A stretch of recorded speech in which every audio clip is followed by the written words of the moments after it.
súčasť indonéského súostrovia kráľovna vulkánov Java.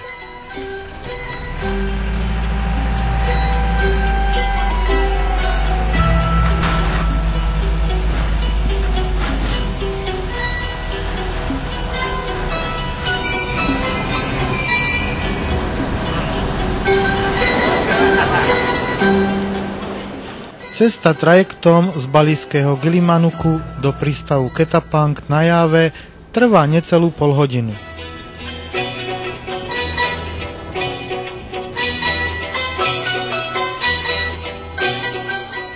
Stret dvoch svetov, balijského agahinduizmu s čiste moslimským. Na druhej strane je o hodinu menej. Menia sa pravidlá.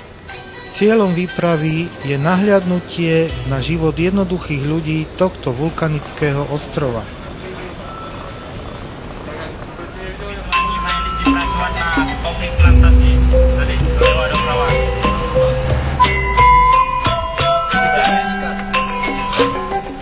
Plantážna káva pochádza vždy z konkrétnej krajiny, z konkrétnej plantáže a nepredáva sa ako neidentifikovateľná zmes. Jej pôvod, minimálne krajina pôvodu, je vždy uvedený. Dobrodružná cesta do centra výroby kávy vedie cez tropický dažďový prales. Blavan, manufaktúra na výrobu kávy, koloniálne sídlo plantážnikov z roku 1899. Zlatými písmenami zapísané do kultúrnej histórie výroby kávy. Atmosféru dávnych čias umocňuje všade prítomný horský tropický dažď. Muži sa vytrácajú za prácou. Ženy a deti zostávajú v dedinke. Pre školákov začína vyučovanie. Dedinka tam dole je obsadená chovnými zvieratami a s hydinou. Dvomyselné.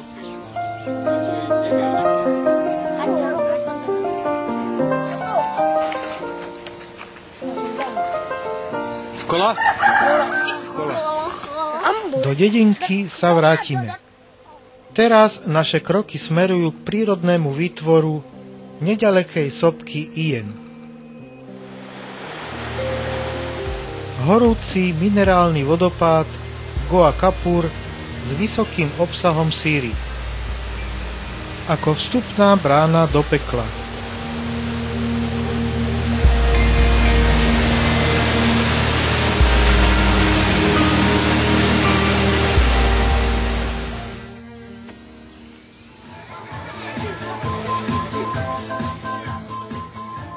Medzi tým, hneď z rána, posilujú zdravie.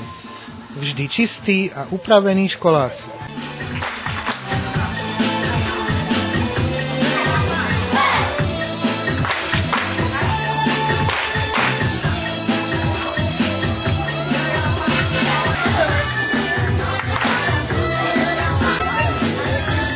Výrazná zemitá korenistá chuť s nízkym obsahom kyselín, čo tvorí jej výrazné plné telo a ušľachtilú dochuť ovocia, niekedy dokonca až tabaku.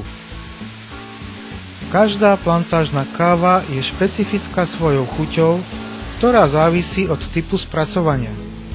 Káva z Blavanu a okolia je považovaná za najlepšiu na svete. Plantážna káva je určená pre znalcov alebo tých, ktorí majú chuť stále niečo objavovať. Dá sa kúpiť len v špeciálnych nedozierne následky. Podobný scenár nie je vylúčený ani dnes.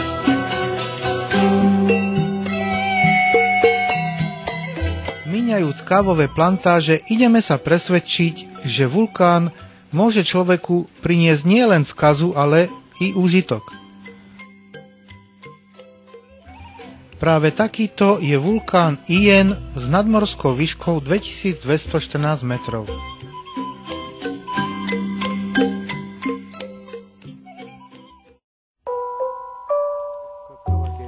Východzia stanica pod vulkánom Ien. Ďalej už len po vlastných.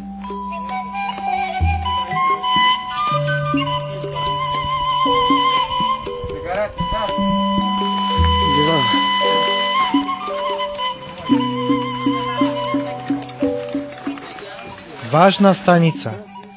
Prichádza jeden z posledných dobyvateľov, aby zistil, koľko kilov síry má naložené.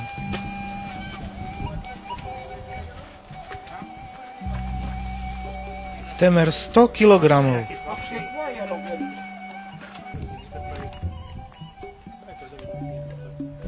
Kalderický stratovulkán Kavach Ien.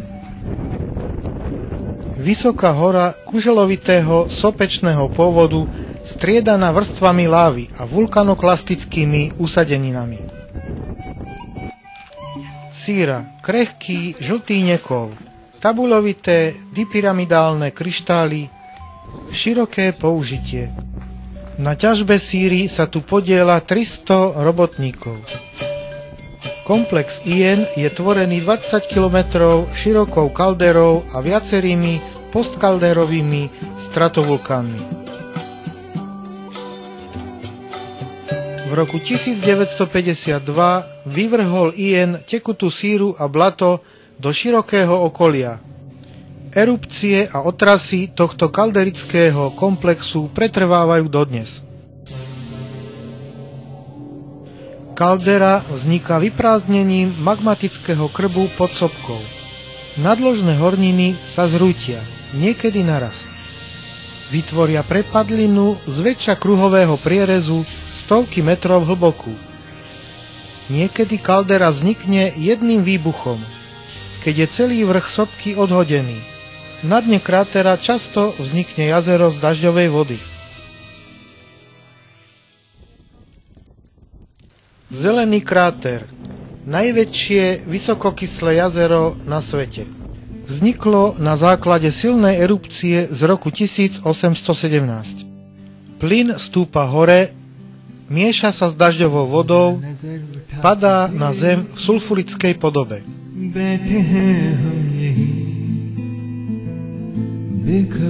Saya menjadi ketua kelompok di sini dikarenakan Som tu šéfom, lebo som schopný a poznám lokáciu.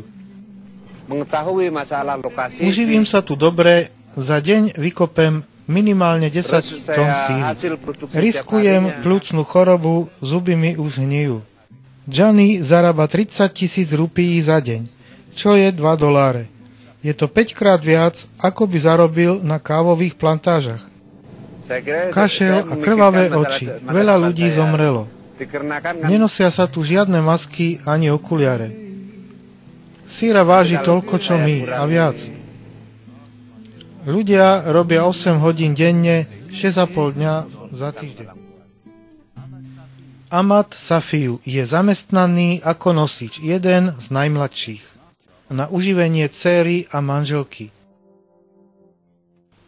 2 až 3 krát za deň ide s nákladom. Nesie 60 kg, koľko ma pália, hruď bolí zo síry. Kašlem a vraciam. Ale pokračujem ďalej, aj keď bolia plúca.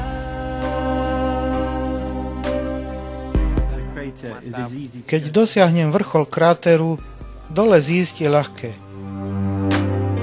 Spoločnosť musí platiť, aj keď sú títo dobyvatelia chorí. Zdravotníci však hovoria, že je to kompenzácia veľmi malá.